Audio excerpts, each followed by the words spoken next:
representative from your club that'll show up at all the meetings, so we have a quorum. Yeah. And if you fail to, show up at a meeting or two, and I don't think it's up to us. Need to talk to,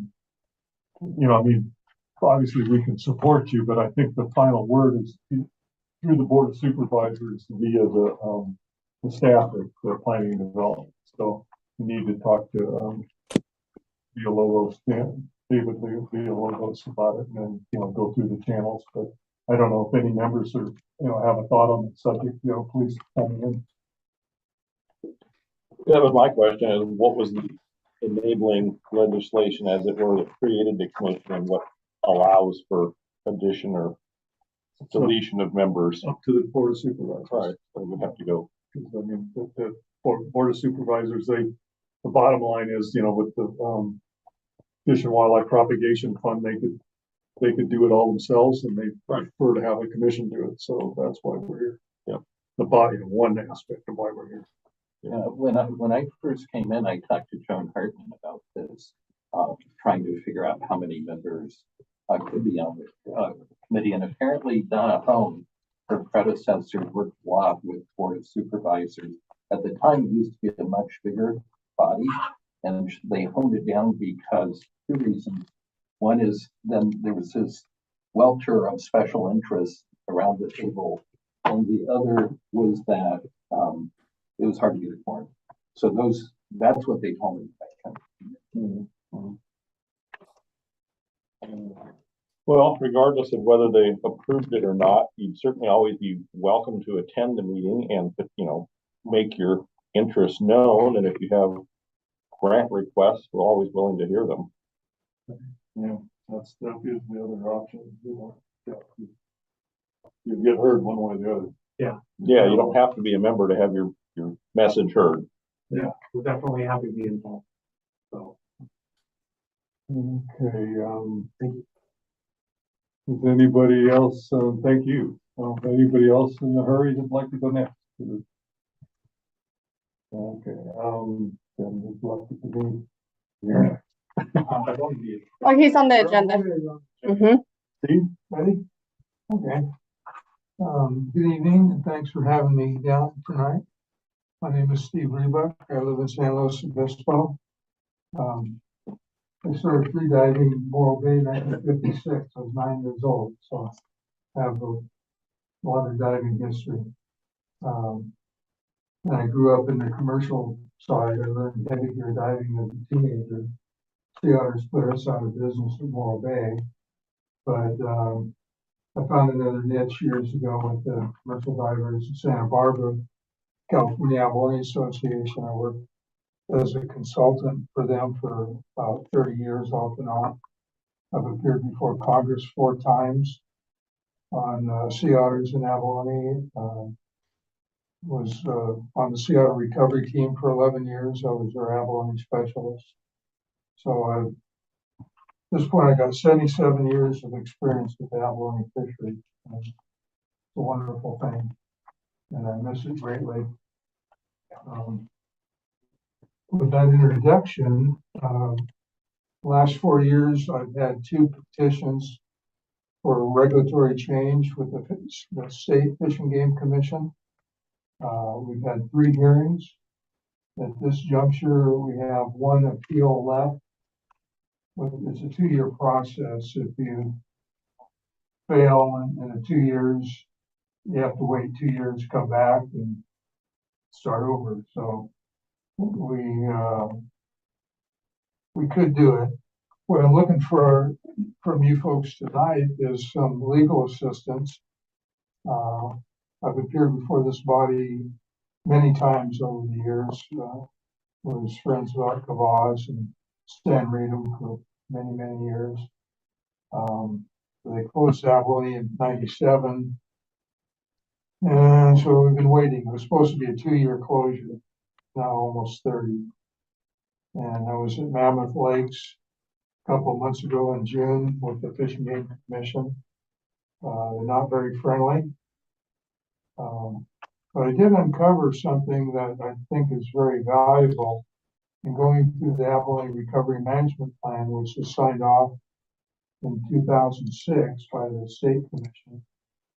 We found a provision in there where they had, their preferred option was called Alternative 8.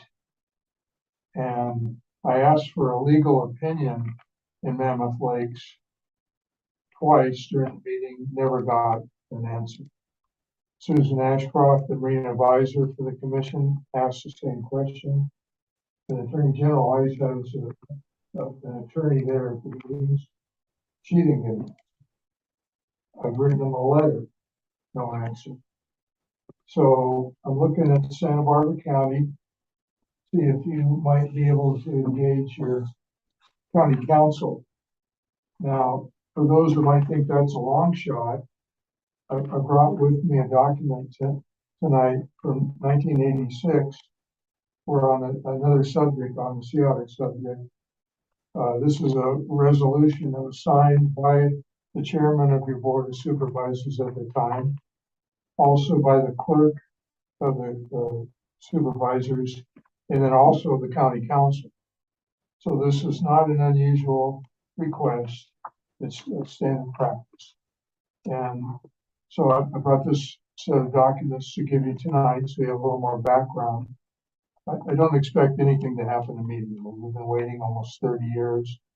I've been at this petition process now for 4 years. I had heart surgery 4 years ago. I'm living on borrowed time, so whatever you can do, I'll hand it to your chair. Thank you. Now, the value for Santa Barbara, the city and county, is that what the fishing game, the state commission did in 06 was they offered a fishery at 15,000 individual abalone. The commercial divers at that time, I'm trying to inform, turned that down because they thought the total allowable catch was too small. Okay. Well, at that time, it might have been. For 15,000 abalone right now, minimum value would be $100 a piece. A 2-inch abalone could, excuse me, a 10-inch abalone could be worth up to $1,000. Shell value is immense. So we're really looking at the low end at about $1.5 million for those 15,000 animals. We've been able to identify 10 former divers. When the fishery closed in 97, all the former commercial divers, there was 101 at that time, were given first access when the fishery reopened. Right now, we're down to about 10 guys that actually have boats. They're still diving urchins, they have equipment, and they have the permit from 97, so they would be allowed in. Each of those 10 men would get 1,500 abalone. Well, that pencils out at $150,000 per diver plus. So the numbers are there. From my research on Santa Barbara, you have around 23 seafood restaurants that could benefit from having abalone on menu again. Now, you wouldn't be able to service all those restaurants, but the larger ones would probably qualify. So I think at this point, I'll just answer any questions you might have and see if we might make this work. Phil, didn't we, as the commission, act on a similar request a few months ago to write a letter of support regarding opening an experimental fishery? Yeah, we did, and it went into the package that, went into the last Commission, meeting. right. Guys have. Whether the state guy read it or not, another story, but, as far as, we'll read what your legal angle and see what, county council, if we can do anything from that direction. So, yeah. Well, now your letter came in late, Yeah. and unfortunately, someone on the staff had sent me a copy and I printed it out. And before the meeting we had in Mammoth, I actually drove up to Sacramento and had an hour meeting with the department and the commission. And they hadn't seen your letter. So I was able to hand them copy, so they did receive it before the meeting in Mammoth. Hardwood. Wait, have any of you been to Resources Building in Sacramento? So, It's a fortress. yeah. When I went in there, I had a meeting scheduled. I was, walked in there thinking in the old days, just walked in the door and go to the office. Not anymore. The security guy said, "Where's your escort?" I said, "I don't understand the question." He says, "You don't have an escort from upstairs? There's the door. You don't just walk in there." It's really, It's like on Ninth Street or something. it's on Peace Street. Yeah, it's Peace Street, sir. Well, But it's, if you ever go up there, plan parking, I went 3 hours early and I got to my meeting right on time. So it's difficult. well, But I think something you're running into is I serve on the peer review committee for the fisheries restoration grant program that they administer. It lasted 2 years because I got the sense that CDFW is a very much check the box kind of organization. They've got all these detailed protocols and things that you have to go through, and they just want to check their boxes in terms of the bigger issues at play, like opening a fishery. The other thing I think has happened, my observation, is that in the old days, they were dominated by hunters and fishers because most of the revenues for the CDFW came from licenses and fees. But now about 20% of the budget comes from those sources. They get a lot more state funding and a lot more money from other kind of grant programs and so on. So I detect at the state level, the Fish and Wildlife Commission, the overall state commission, has sort of shifted gears from being hunting and fishing focused to being much more environmentally focused, like, protecting endangered species, protecting endangered habitats. And I think that's what we're running into is they're very conservative and cautious whenever they get into these research management issues. But that's my impression, and I don't know. oh, it's absolutely true. That's an understatement. Yeah. Did any, well, see the video that we sent? There was 2 of the divers. It was the one that was playing. Talking, it's been playing. We saw that previously. Yeah. All the abalone is on the bottom. Yeah, it was. Yeah. San Miguel. Different students. San Miguel was loaded. They're dying of old age. We showed that to the commission back in April up in San Jose at the meeting in Mammoth in June. They didn't even comment on it. To me, what you said is accurate, except that it's an act. They're not really interested in the environment. It's more about power. And I see a disparity between the way the department behaves, the commission staff, and the commissioners. The commissioners now are all woke. They're into Jedi, they're into this.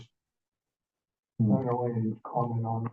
Do we have, They don't even ask questions about the health of the resource. It's all about power trips. so do we have public comment on some of the folks up here, or are they all grant the proposal people? No, we do have, One lady, I don't know if she was public comment or what. Well, that's about all I have for you tonight, Phil, and thank you for your time and give it a consideration. I think the value to Santa Barbara City and County and your harbor is extreme.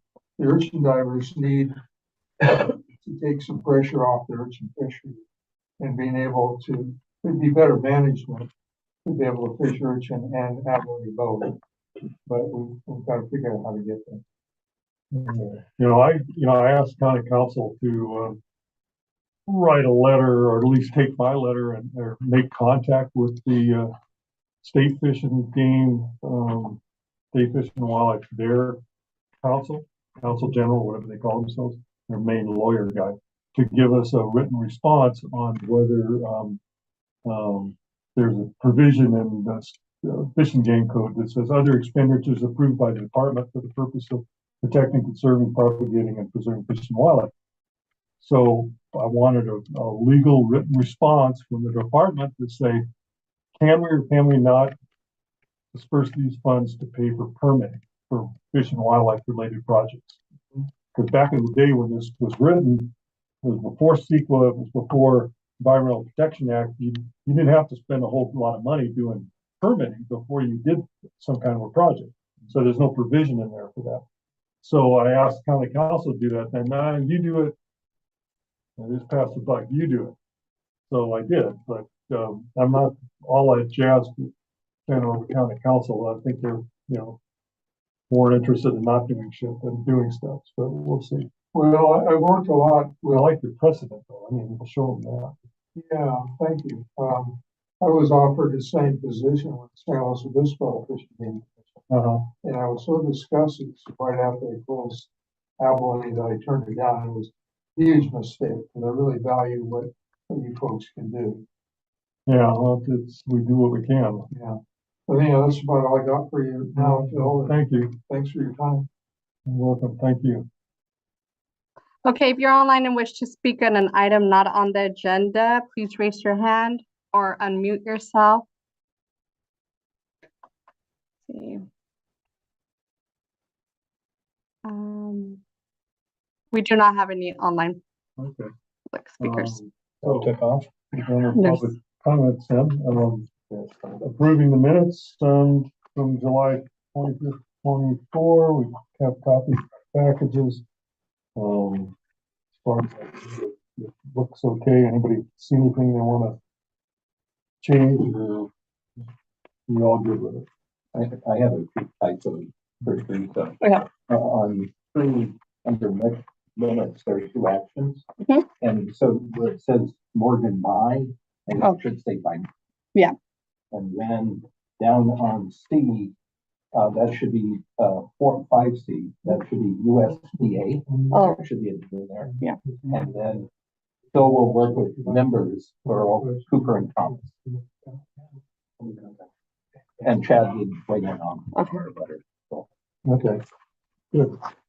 Oh, and then I did have a question here. Mm. Do we ever get responses to these letters we sent out? We sent the chancellor, we sent it to the state parks. I mean. We didn't, I did receive the sign that they did receive the letters, certified receipt, but we did not receive anything back from them yet.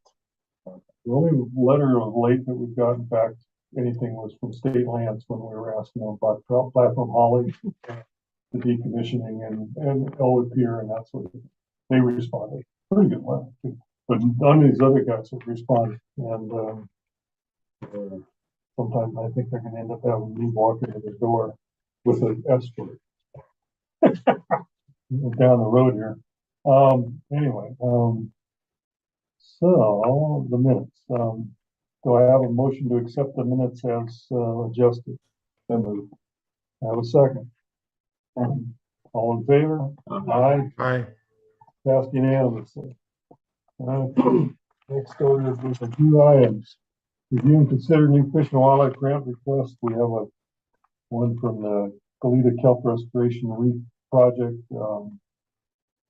Generally, it looked to me like it was to get a boat to work on their project. Have you guys want?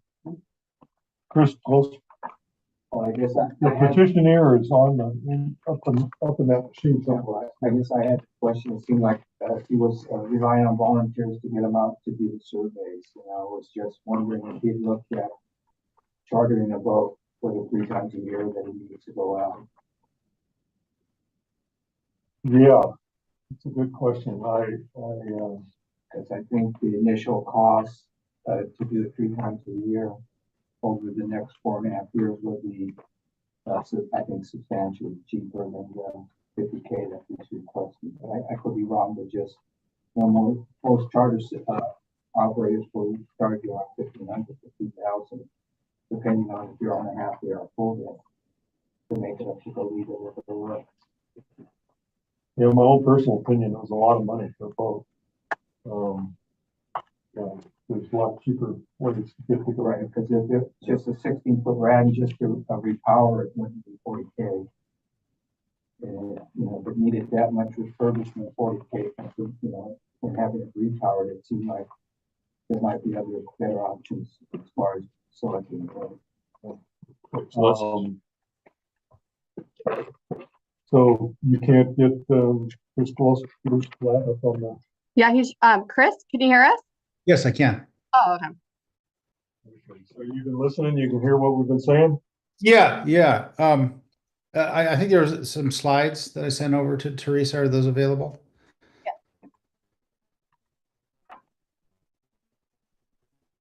Or do you want me to share from my screen, or do you guys have them internally there? I got him here. Okay. Yeah, so just let me give you a little update on where the project is. So as a condition of the permitting, Fish and Wildlife required full surveys 3 to 4 times a year, weather permitting. And we can go through the deck there, whoever has control of it. Everybody's seen the Sea Cave and, you know, the local press that we've had. But the trigger point for where we're going to move to phase 2, where we're going to start permitting, if you go to the next slide, past that, you've seen the production. There should be a picture of our recent monitoring. We just keep going, the kelp on the surface. There's no picture of kelp on the surface. That's the actual reef that's down there. Oh, there we go. Okay, here we go. So if you go back one slide to slide 15. Okay, so this is kelp all the way to the surface after 6.5 months, which is a full 2.5 years faster than a lot of the scientific community thought that it would take place. Nice full heads of kelp. You know, the amount of money that it's taken for us to just do this is pushing almost $2 million, right? And about 700,000 of that's been my own personal savings, and the rest have been donations. So to monitor this every 3 months, 3 to 4 months, and one of the agencies that I won't mention called us up and said, "Oh, we'd like you to add a 4th control site, the Goleta outfall pipe." So now our divers, namely Andy, who I think is watching, that's really a lot to task folks with in terms of getting out there and doing not only the site, but 3 full control sites. So 1 sandy bay site in the middle, the Goleta outfall pipeline, and then another rocky reef down the road in front of Hope Ranch. If you put this out to bid, each one of these trips is about $8,000 if you ask an environmental consulting firm to do it. So, you know, we're all guys in our 50s. Being able to get in and out of the boat safely is very important. We would like to bypass the tanks and put a hookah system so we're not constantly lugging tanks around. But for us to communicate our success or if it happens, our failures, we need a boat that we can rely on. And certainly just, I mean, if somebody wanted to pony up the $3,000 that it takes to charter a boat to go up there every, you know, for 2 days, because it's a 2-day process. It's not like it's a 1-day process.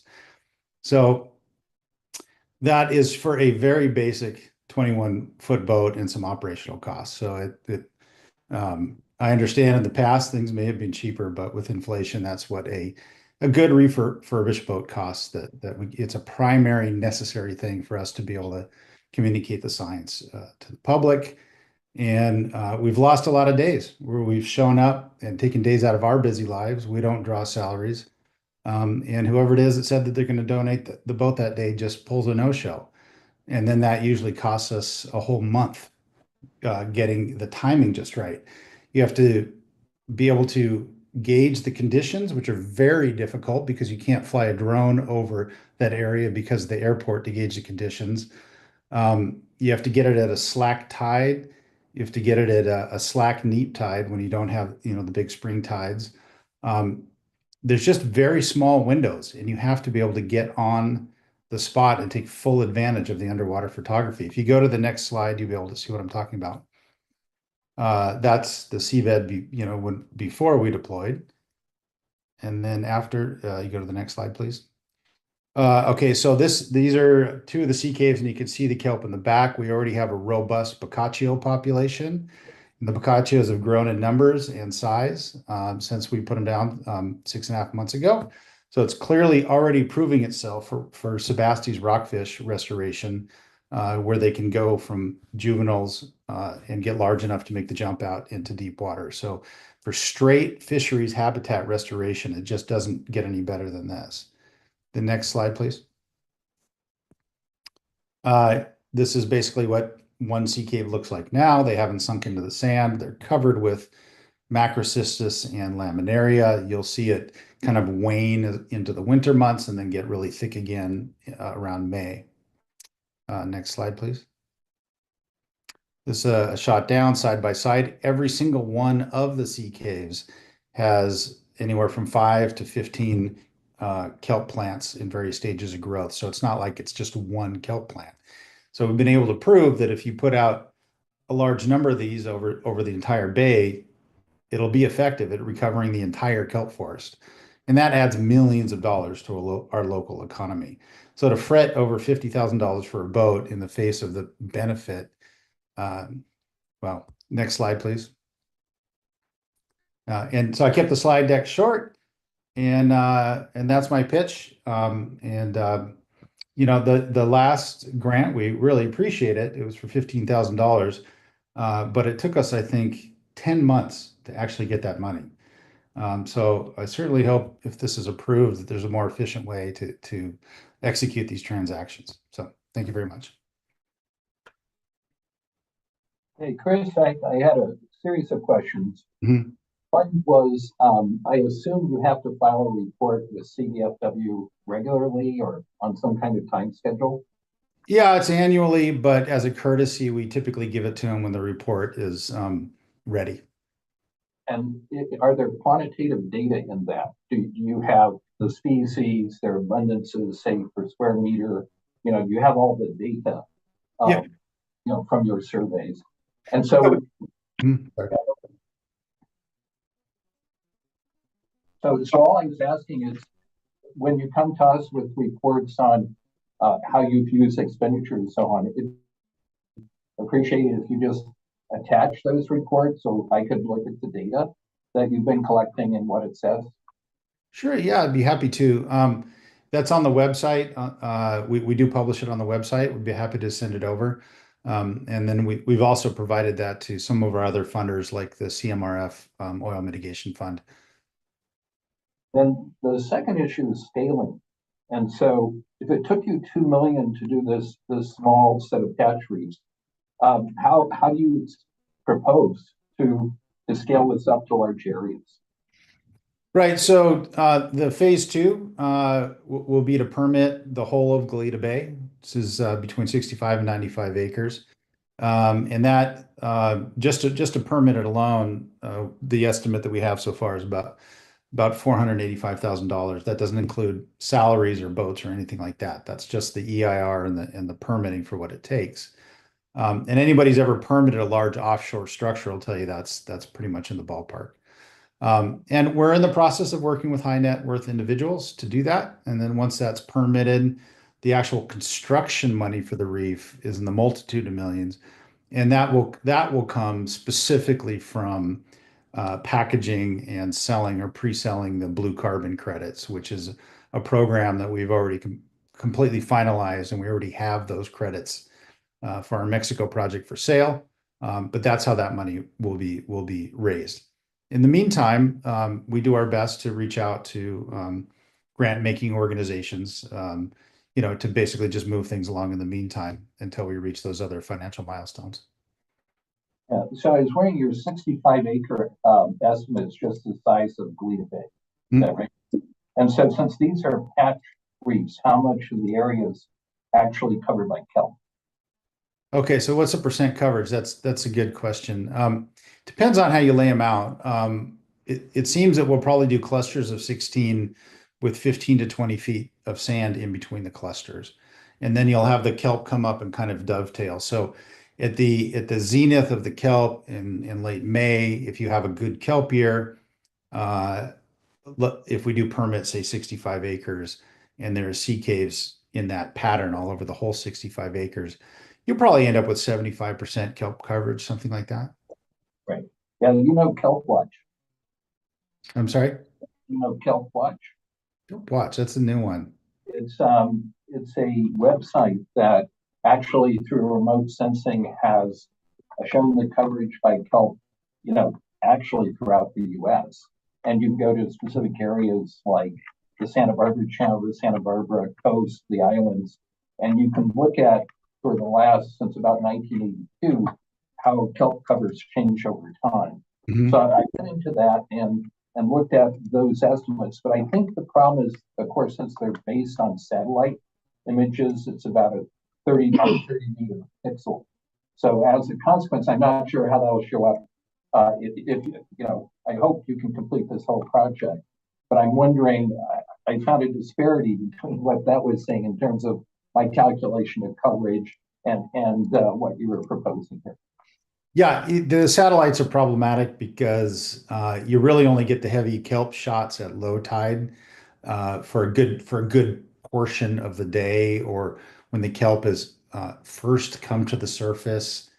The satellite can pass over at high tide and it'll look like there's nothing there, and the tide goes out and you have heavy coverage. So it's not, you really need live human divers to really tell the full story. There's no doubt about it. And so we do the data collection, and UCSB does the compilation of the data as a partner for the submission in the data to Fish and Wildlife and to the public. And we relish the opportunity. We don't push back against the data collection. It's just, it's nice to have a reliable, safe ride out there when you need it. How often are these site surveys required? How often are you using the boat? So the monitoring is required 3 to 4 times a year, weather depending. But to get that 3 to 4 times a year, usually you know you're going to be out there probably something like 10 times. And then there's public relations trips that we make that are not directly tied to it. Every opportunity that we get to image the reefs, we take. So if we had full access, we would likely be out there something more like every 2 weeks or something like that. Did you know the people that worked on kelp in the old days for the UCSB? I think Mike Nuschel. Who? I'm sorry? Mike Nuschel. That might have been before my time. Okay. So Dan Reed was one of his students. But yeah, it definitely was then. Yeah. I was talking to Mike years ago about the sand bottom kelp forest off Summerlin, Goleta Bay, and Gaviota. And he felt that they're kind of unusual in the world because we've got the islands offshore that protects the inshore areas from wave action and ripping out the kelp. So he claims they were extensive till about 1980 and 82, 83. There was the big El Nino year. I remember being out at Goleta Pier, and I saw a guy out at the end of the pier, and he started running. He started running really fast. It's because this huge wave came over and washed over the top of the entire pier. So that wiped out a lot of these beds and washed them up on shore. And the holdfast. And he claimed that the way they got established is they first did a few, but you get holdfast, and the holdfast would attach other holdfasts. You get this buildup of holdfast. That's why they are rip-outable. So, but let's get on to this aspect of this. Yeah. The question is the grant request. Yeah. Yeah. Okay, so my only thought with the grant request, I think, personally, I think we could do it. But I would like a provision in here someplace, if, let's say at the end of the pilot project, you guys get shut off for some reason, that you sell the boat and put the money back, whatever whatever you get for the salvage value of the boat and the equipment and the like, that it goes back to the Fish and Wildlife. So Phil, I just want to bring that to an end. So let me finish what I was saying. Okay.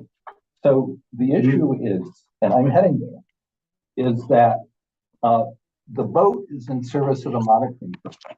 The monitoring program is in service of this whole project that Chris has put forward.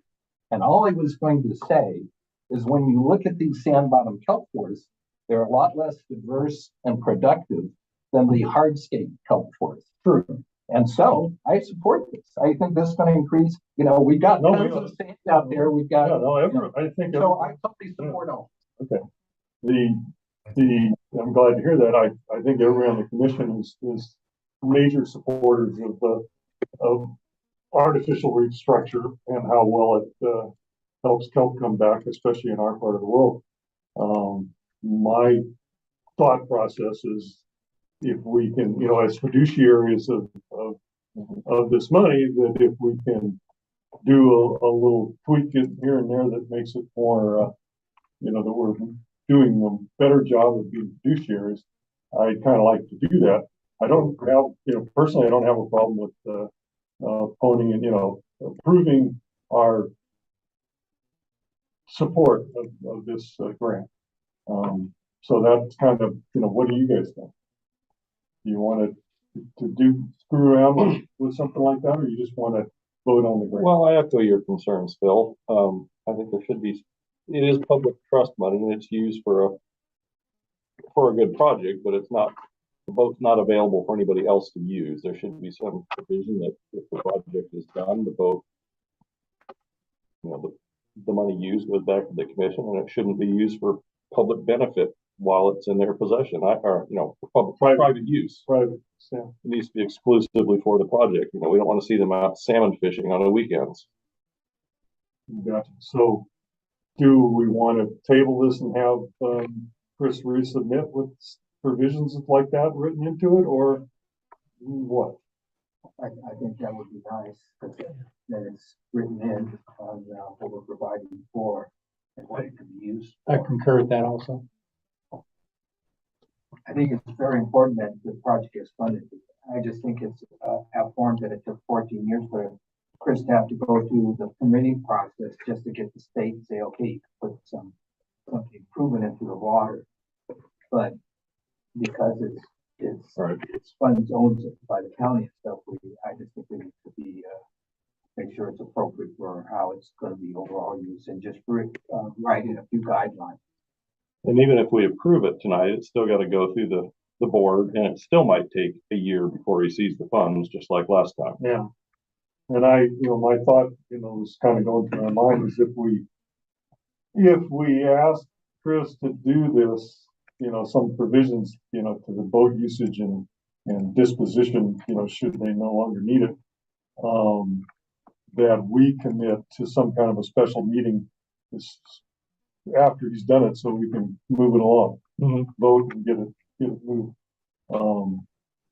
We could also vote on it with the caveat that he does that anyway. I don't know which way to approach it. Or would it be easier for the county board of supervisors to approve it if those provisions are written in? You'd think so. If they, I think that most of the time they take our advice and counsel on these things, and if we decide that this is the good way to go without those provisions, my guess is that it's still probably passed. Yeah, but I just think if they're in there, maybe we can escort it through a little bit quicker, so it may not be a year to try and address any concerns that the board might have about it. Just saying we would like 50K to go to a vote and for monitoring. Yeah. Yeah, Phil, I like your idea of having him write it with the provisions and then call a special meeting then, whether it's by Zoom or in person. I don't know if we can do Zoom anymore because of the COVID thing's kind of over. We'd have to come together with a quorum. Well, can we discuss those provisions tonight and give them to him to resubmit? They're still using Zoom in courts. So Chris, what do you think? Do you think you could fashion a set of provisions that address these issues? And resubmit it for the next commission meeting? They were talking about expediting it. So We're talking about, not waiting 4 months for our next meeting. Yeah. but, That's you know. fine. Yeah, I mean, that's fine. I mean, it's kind of interesting to, you know, the main provision is that if we cease to exist or we don't move on to phase two, that it either gets handed back or liquidated and the cash does. That would seem to me to be, you know, it's perfectly reasonable to And me. and not to use it for other purposes. So. Yeah, I mean, like that's where might get a little bit strange. I mean, if we're you know, driving around school kids to go look at the reef or something, and somebody says you're out fishing, I don't really want to get into that debate. I mean, if it belongs to the Fish Reef Project, it's used for those purposes. But you know, I would have to politely decline if if there was, you know, policing of the use of it like that. Yeah, it's one way or the other. It'd be you know, your own word on how these things go. You know what we're thinking, but you know, in the end, it's nothing we'd be able to police anyway. So. Yeah, and but its use is for monitoring. That is why we were asking for it, and that is its use. And no, it would not be used to go out on the lobster opener or anything like that, unless of course the lobsters were on the sea cave. Then you know. Yeah. Okay. Well, so what's the board pleasure? You want to go with it the way it is? You want to have Chris write in how the boat would be disposed of should the thing come to an end? That's kind of what we're asking for here. But are you also asking for the provisions of what it can be used for? I'm not. Okay. I mean, it does say in the current application that it is for monitoring, so it does say. I mean, if you want me to add a provision that if Fish Reef Project winds up or we fail to permit phase two, that it does get handed back, I'm happy to do that in whatever manner that you guys prescribe. Well, I would be up for voting on it with the caveat that you add that provision after we vote on it. Okay. Give me your word that you're going to do it. You're on the recorded that you're going to do it. So. And resubmit it. And well, Or just put, you know, an updated copy to you. yeah, well, updated copy to the planning development that has that written into it. And then we can vote on it tonight. We don't have to make another meeting. I would agree with that. Okay. So do I have a motion? A motion to accept the grant with the provision that caveat is written in. So moved. Second? Second. All in favor? Aye. Passed unanimously as far as I can hear. Okay, let's see what the next thing is here. We got the Manzana Creek Watershed Reduction in Public Access Improvement Project. Project aimed at enhancing habitat of aquatic species in the Manzana Creek watershed. Now, I take it to keep one of the dams, or they're about to take one of the dams out of the Manzana Creek. But Phil, I don't know when to bring this up, but go ahead. Mo was one of my students 20 years ago, and he did call me and I gave him advice on this. And so I don't know where the conflict of interest. That's not a conflict of interest. I mean, people come to us to see, you know, how to write the grant proposal, you know, and what, you know, it's not, you know, you could write it for them. It'd be a conflict of interest, you know, as long as you're not personally, you know, gaining benefit. Okay. By building a swimming pool in your backyard. Thanks. Was that an option? I got 3. Oh. I'll tell you what was a big conflict of interest is I met some of the fellows that are involved with the Sabre offshore oil deal that's taking over the pipelines and all that stuff. You know, oh wow, you know, I can't get involved with it, you know, their project, you know, tell them my opinions about oil one way or the other, just because it'd be a conflict here. But anyway, that's another story. Okay. So has anybody read their proposal? Is he going to come on? Yeah, and we have is it Mauricio? Yes, So, hi. Mr. Good evening, everyone. I'm here. I'm happy to go over the slides that I have put together, or as well as answer any questions.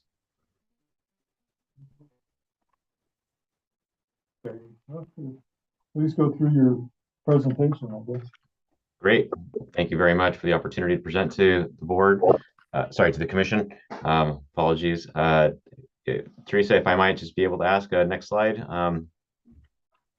Thank you very much. So just briefly here as an outline for the presentation, I'm just going to go over a little bit about us as a nonprofit organization, a little bit over the overview of the Manzana project, as previously stated with its title, some of the impacts of the lake fire that happened in this area earlier this year in July, and going into some of the specific elements of the project along Catway Road and McKinley Mountain Road, which are two OHV roads in the backcountry in the Los Padres National Forest.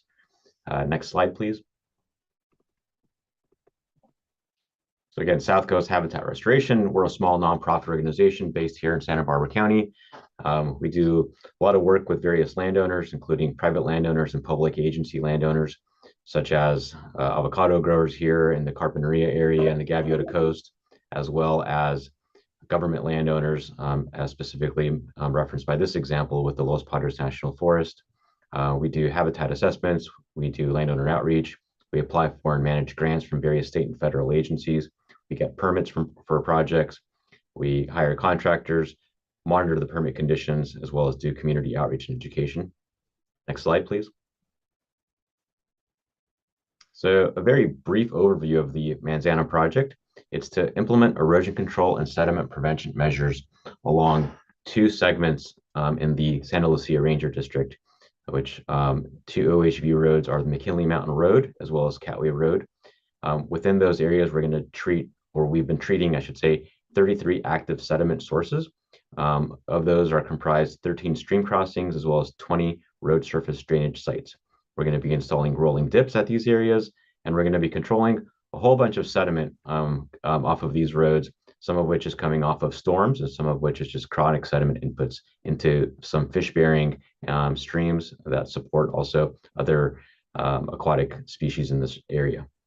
Next slide, please. So a little zoom in here of the Catway Road portion. In this case, I will say we've already completed the work along approximately 1.5 miles of road segments. We received funding from two grant sources. One is the National Fish and Wildlife Foundation. The second is the California Department of Fish and Wildlife through their Fisheries Restoration Grant Program. We received those grants a couple of years ago. Those funds allowed us to complete the engineering designs at these sites, which was done by a firm called Pacific Watershed Associates. PWA is a very reputable consulting firm based up in Northern California that has their Fisheries Restoration Grant Program. Sorry.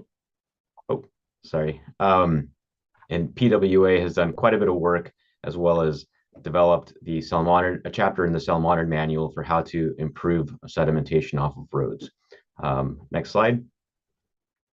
And this is a brief overview of the McKinley Mountain Road section, where we are in process of treating about 3 miles of 3 miles of road segments along that area. The next few slides are going to be some pre-example photos of some of the road conditions on this slide here. You can see some significant erosion coming off of these OHV roads that unfortunately are in a state of pretty severe disrepair. We've had significant rains over the past couple winters that have gullied out and washed out a lot of these areas that these sediment inputs then go down into the fish-bearing streams of, say, Davy Brown Creek, Munch Creek, which are tributaries within the Manzana Creek watershed. So these are a few examples of some of the issues that we've been seeing out there that were identified by a report that was done a few years back and identified these two road segments as the priority areas to address. Next slide, please. So this is an example of the in-progress work that's done. This is specifically on Catway Road. If you notice in the background of this photo, this is the fire scar area of the lake fire, as well as adjacent to the side of the road there. So essentially the entirety of the Catway Road portion of the project burned as part of the lake fire. And so as part of our project, it was very timely in that it allowed us to go in and fix these roads prior to the winter storms, which in theory we're in the middle of winter. Trying to get these addressed now is really important for our efforts. Next slide. This shows an example of some of the armoring of some of the road crossings. So some drainages had been rolling out as shown in the previous photos. So these rock crossings are now installed and helping to hold sediment in place and preventing it from washing down into the fish-bearing streams. Next slide.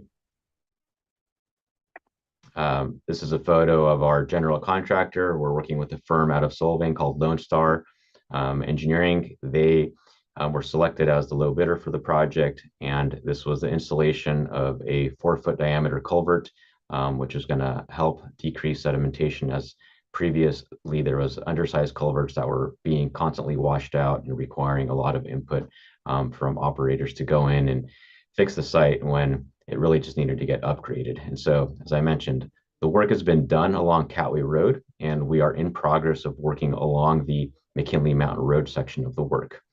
Next slide.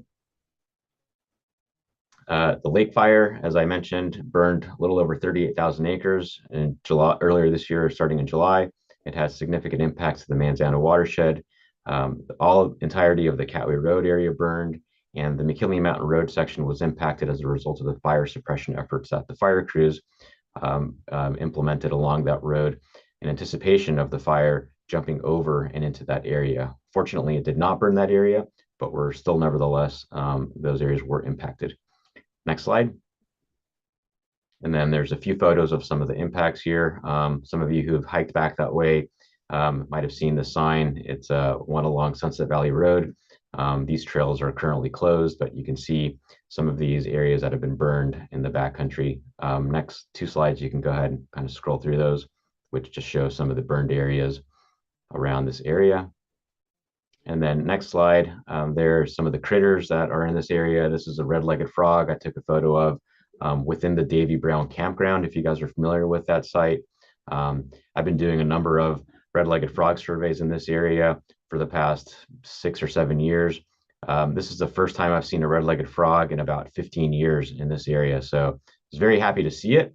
I was a little bit concerned as a result of, again, the area around this habitat being burned by the lake fire, and we're anticipating there's probably going to be some negative impact to some of the aquatic resources, aquatic species out there.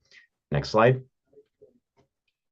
Apologize for this photo, but this is a fuzzy photo of one of the resident trout along Munch Creek in that area.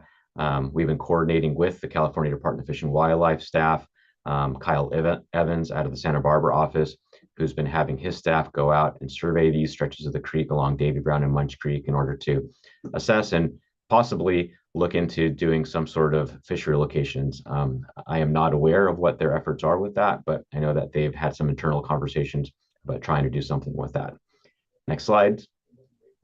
These are photos from a couple years back when we were doing a couple bridges that we installed back that way, working in partnership with the Forest Service along Manzana Creek. This is a black bear in this photograph. Next slide. Nice, beautiful mountain lion that was visiting this watering hole, getting a little sip of water. And next slide, I believe it's the same mountain lion that came back during the daytime to see what might be around there. One of the other photos that I didn't include in this was that there's a photo of the mountain lion walking behind a skunk in this water hole. So a lot of different critters out in this area.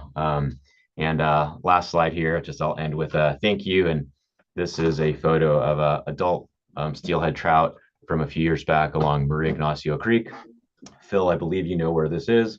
It was a pleasure to be able to go out there and look at this fish for a couple of weeks before it washed out. And I'd love to come back at a future point and give a presentation to the commission on some of the work we are doing in the region on restoring steelhead trout to the area. But I'll leave that for another day. And with that, thank you very much for the opportunity to present this project to you for your consideration. And again, as I mentioned, just to one last thought, I apologize. The work along Catway Road has been completed with the grant funding we have. However, as a result of the project taking longer to permit. We went through the full NEPA process with the Forest Service, as well as cost overruns from the original estimate that the engineers produced for the project.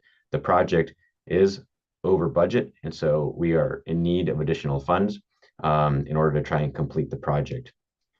Hearing a little bit of the information from the previous conversation, I do have a question related to the timing associated with potentially when the funds might be available. And so if that's something that might be able to get elaborated, I'd appreciate hearing a little bit about that. Thank you. Thank you, Mo. I think we certainly support public access to these areas. And so anytime we can keep roads open for hunters, fishers, and public, it's great. The other is to prevent sedimentation in trout streams and protect trout stocks. But the thing that puzzles me is these are Forest Service roads. And so all your funding is coming from NIFWIP and CDFW. Doesn't the Forest Service keep up their own roads? I mean, what's the deal here? Who's funding? That was my question. Their MO is to close roads. Yeah. I'm sorry, I'm not sure what your name is, sir, but you're correct. They do close roads oftentimes, especially after winter storm events. They'll go in there and close the gates to keep the public out as a result of safety issues that might happen. For anybody who's driven out to Davy Brown Campground or to the Nier Campground, you've experienced a very bumpy road along Sunset Valley Road. I've been driving that again for a number of years now, and every single time I go out there, it's getting worse and worse and worse. And in fact, I've gotten 2 flat tires out there when I've been driving out there. And unfortunately, the budgeting for the Forest Service has not been made available to them to maintain their roads. And as a result of that, that's something that we as a nonprofit have been able to come in and assist them with, something that they've been wanting to do, but unfortunately just don't have the resources to do so. Just like when we were doing the work with improving the upstream habitat availability to the steelhead in those areas by removing the 3 stream crossings that we did a few years back, and again, replacing 2 of those with clear spanning bridges. One might say that that should have been the Forest Service's responsibility to take care of that. Again, they had not been able to do that for many decades, and they approached us to see if we can help them. And that's something that is part of our mission in trying to improve restore habitat. So we were happy to and glad to be able to support the Forest Service in that regard.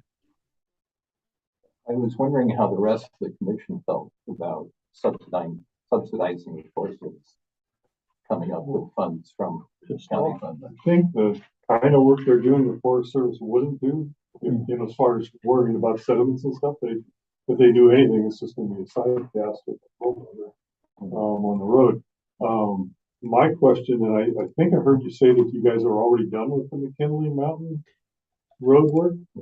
We're done with the work along Catway Road, and on McKinley Mountain Road, we're probably, with the latest estimate, we're about 50-60% of the work complete. And so we were hoping to have had a full, budget for the project in order to get completed, within the next maybe month and a half to 2 months at the latest worth of work. And so, again, as I was referencing there near the end of the presentation, the timing is a little bit tricky with us. We would like to be able to complete the work, but if we don't have the funds and need to have the contractor demobilize and come back at a later time, then that's what we'll need to do. Yeah, I don't think historically you'd be able to get to this money all that quickly. Three or 4 months would be fast. Is there anything we can do about that? So can we talk to Lynn? We'd have to. For any of these projects. One of the things we've been getting, and this is from county council now. So with a project like this, they would want to see the CEQA documents that you've got, that you've got an approval, all that stuff. They want to see that, and then by the time you go there, the people look it over, and then it gets on the agenda for the supervisors. It's going to take a little while. Well, you can use the chimney as one, for an example of how long it, because that's, Yeah. how that out. Yeah, and that was the first time they started, the county council got involved with wanting to see CEQA documents and the like, the approval for for the project before they let it go forward to the supervisors. So, Mr. Chairman, if this is on federal lands, this would be a NEPA process. Well, the same kind of thing. They want to see, I may have the acronym wrong, which you probably did. But yeah, the county council's gonna want to see that. So, you're gonna have to come up with that and add it to your proposal. My question is the personnel cost director 70 hours? I can see us paying for, getting the work done. But I don't know how much we should be paying, within our purview for oversight management, that kind of thing. Any of you guys have thoughts on that relative to that? If you read the part, the budget, please use this form below to list a summary of your budget and other funding sources. Attach a detailed list of items such as equipment, supplies, and other tangible items to be purchased. Receipts must be supplied for all expenditures of Fish and Wildlife Commission traditionally does not fund administrative costs such as overhead and travel. The personnel cost is What are indirect costs there? administrative, right? Indirect cost, what's the indirect cost? usually overhead. Yeah. So does that include oversight, management of the project? There's a lot of moving parts. Yeah, if it's part of the oversight, part of the guys doing the work, like the contractor, it's all, work together. We obviously pay for personnel because, contractors got personnel, that's how they get things done. So if you're gonna, go that route, and I, dealt with this when we were setting up the new grant application, how are we gonna approach that? How does it, dovetail into the Fish and Game Code? But, Could we get clarification? Maybe ask legal counsel. yeah, or we can go forward with it, and see if we get any kickback saying that, no, this doesn't work, but, it's,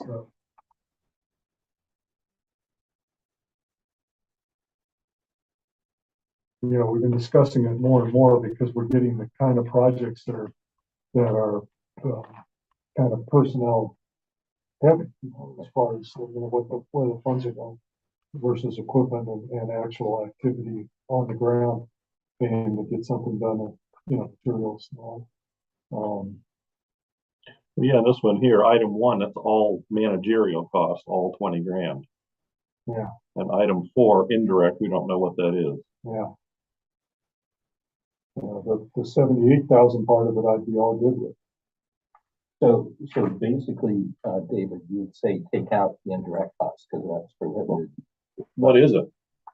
I think so. Indirect costs is the same as overhead. At least with the university. Overhead for who? Well, it's for the office operations, the physical plant, they charge us all the time to keep the whole entity going. Facility fee at your medical office. Yeah. Okay, yeah, I'm not down with that. Yeah, so I think you could take out the indirect costs. Is there a reason you have indirect costs in there? Yeah, Scott, as you were mentioning, yeah, typically when we're writing and applying for grant funding, and that does include both state and federal agencies, overhead is included. In this case, it was already referenced as indirect cost. So the indirect cost is something that we include typically as part of our grant applications in order to, as you referenced, cover the cost of basically keeping the lights on, rent, cost of computers, et cetera. It's just that same overhead cost. And we use a rate of 20%. I neglected to include that as part of that detail on there. I believe as a reference, the university, I think, charges around close to 50% on overhead. Scott, you might be able to better confirm that than I have based on your experience with the university. Yeah, I just think the point here is, does this meet the criteria of things we can fund? Agreed. And the last thing I want to do is bend any rules. And if there's criteria that you need to follow, please, of course, follow those as needed. Yeah, I think you can pay for the actual on the ground work, but Yeah, number not pay two, a third party for supervision or for markup. Yep. And to elaborate on the personnel costs, so that's for our staff time to go out and work with the contractor, ensure that they're meeting the permit conditions, coordinating with the Forest Service, making sure that the Forest Service is aware of what's going on, contacting them when approvals are necessary for various elements of the project, etc. I think, basically, yeah, you could resubmit the grant application without that stuff. We could strike it and write in, 78,000. And maybe vote on that if you if you want us to do that. Otherwise, you're gonna have to redo your grant application, with the thought that we're not paying for personnel or indirect costs. Yeah, I know. I understand, and I take your advice, and I would like to move forward with, as you suggest, striking elements number 1, personnel cost, as well as number 4, indirect costs from the proposal, and leaving it at 78,000. Okay. So, under that, I'm happy to resubmit that if that's helpful, just to include that to you, or you guys can strike it as you see fit there too. yeah, well, we're basically, what I'm thinking to do is to vote on it one way or the other based on the 78,000 contractor cost, the actual getting the stuff done cost. If someone, gives me a motion to that effect. I moved that with 70,000. Second, Second. all in favor? Aye. Anybody opposed? Passed unanimously. And Phil, we should propose here.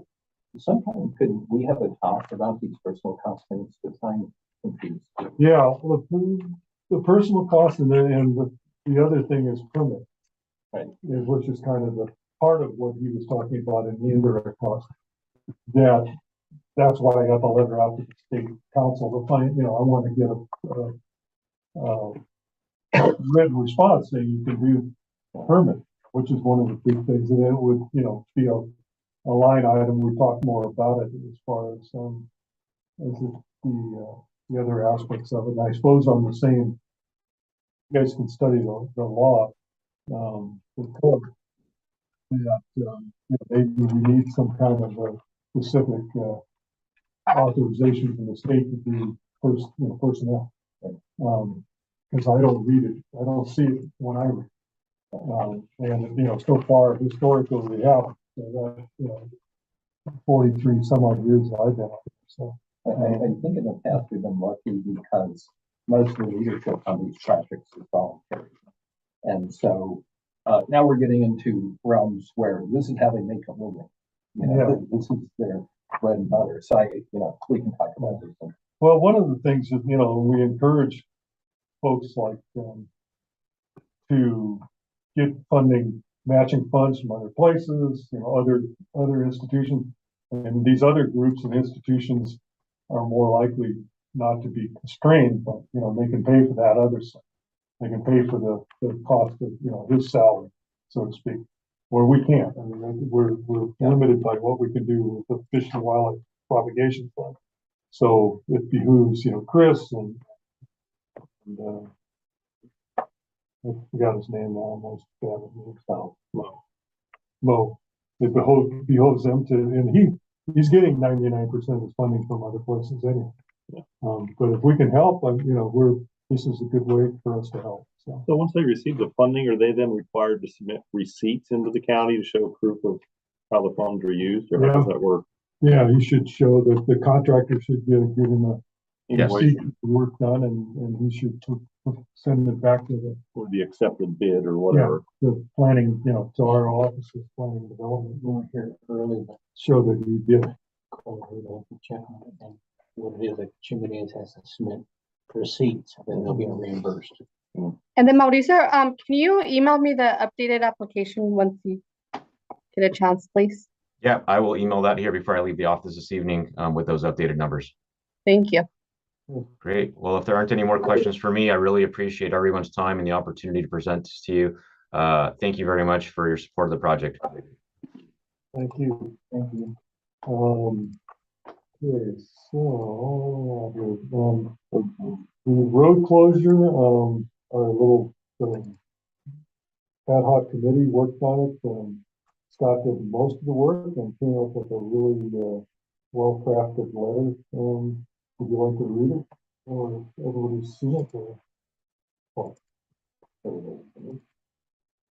I'll put a copy in your In the packet too. file.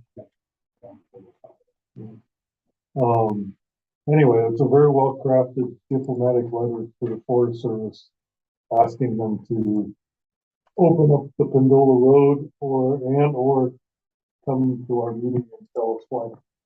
That's the gist of it.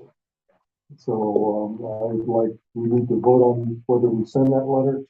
I will make a motion that we send that letter. I have a second. Second, sure. I have a second, all in favor? Aye. Any opposed? Passed unanimously. Letter of support for animal services seeking support of a memorandum of understanding between the county animal services and the wildlife care network. I think we've already given money to the wildlife care network, if my memory serves. Sounds familiar. Yeah. Hello. We have Sarah online. Yeah.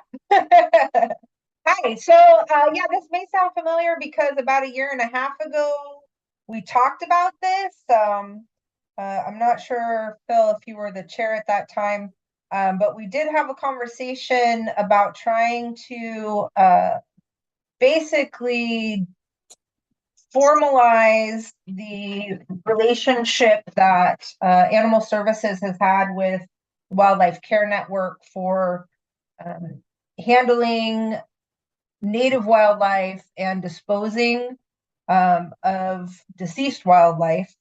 And that's all been done kind of on a handshake and an agreement. And at a couple different points since I've been here, just about 2 years, it's potentially come under scrutiny, I guess I would say, about costs and why are we doing the services and shouldn't the state be doing them and all kinds of different issues. And currently we are positioned to, I guess, take advantage of favorable support and to get this formalized and finalized. There's nothing in the MOU that's new. It's not a change to anything that we've been doing with them for years. It's just documenting it. And the thought was that if the commission demonstrated support of us entering into this agreement and documenting it, that it would further the cause in the eyes of the board. And I don't know exactly what the formal process is for me doing this, so I just reached out to Teresa and I was like, can I be on the agenda, please? I suppose we'd need a copy of the MOU. Okay. And we could discuss if we want to do a letter, letter of support. I don't, we don't normally get involved between one county agency and another, your group. I mean, if they're going to do something, I mean, we kind of let you go ahead and do it with Animal Services, but with this, for me, the concern is that if the board or some county administration says they don't want us to do this, and that even though it's within our rights in ordinance and things, that we're not mandated to attend to sick and injured wildlife. And if they said that we're not allowed to, then there would be no resources for these animals. Does the The department, Fish and Game Warden, I think there's one for like 6 counties or something, so, you know, they're not coming out to deal with possum that got hit by a car but is alive and suffering, or, you know, whatever the things are, so. does the department, the wardens, the Department of Fish and Wildlife, did they ever contact you to take care of animals that they've, found wounded or whatever? They don't, because all we do is we transport sick or injured wildlife to Wildlife Care Network. Okay, so you don't have any direct relationship with the Department of Fish and Wildlife in that respect? We have assisted them in a couple of things over the years. Since I've been here, I've had a couple of conversations, not with the new warden, who I think we've had for about 6 months or so, but we've worked well with them on things. And all that we're putting in this MOU is that we'll continue to pick up and transport sick and injured wildlife to them, and that they can dispose of deceased wildlife through our services at no cost to them. It's a very simple agreement. It's just never been documented. And as I was saying, because it's not codified in anything that it's our responsibility, or, you know, that it's a service that benefits our community, as well as the animals, that my largest concern has been the service being reduced or taken away in the future. Yeah, I'll ask the commissioners if they have any thoughts on it. It seems like it's going to be between you and the county animal services, unless we want to get involved. Anybody got any thoughts? I need clarification. So she is with Wildlife Care Network, or she is with Animal No, Services? I'm the animal services director. I apologize. Okay, and so you're asking us to write a letter of support. Well, you're county animal service. Right. Correct. Oh, And you're asking us to write a letter of support of an MOU between Animal Services and Wildlife Care Network. Uh-oh.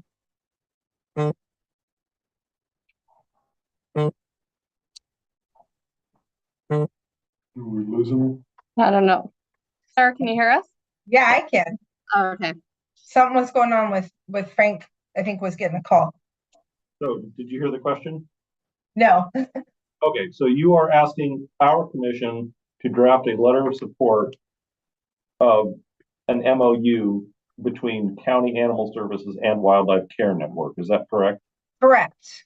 We're trying to get this on the agenda for the Board of Supervisors for January, although it's not docketed yet. And do you have that letter written already? I don't, but I could draft one real quick. Something that would. Yeah, we kind of need to, see we need to your know letter. what it was we were supporting. Okay. Yeah, it's I can do that very quickly. Do you want to come back to her after? Is she gonna do it right now? Sarah, do you want to? Yeah, how quickly? We could just come back to her after the report of the vice chair, if you like. Can you do it that fast, Sarah? I think so. Or You've already typing. Is that what you- Okay, well, we'll come back to you, or after our financial status report. It's up to you. well, the next thing on the agenda is Blake. Yeah. Okay, so let's go on to that. Gonna be a lot. I'm trying to keep it back. Okay, you get the floor. So this is a pretty big topic right now at the state level. For those of you that don't know, the state's in the middle of its first MPA decadal management review. And as a part of that review, the state decided to take petitions for changes in its coastal and island-based marine protected area networks.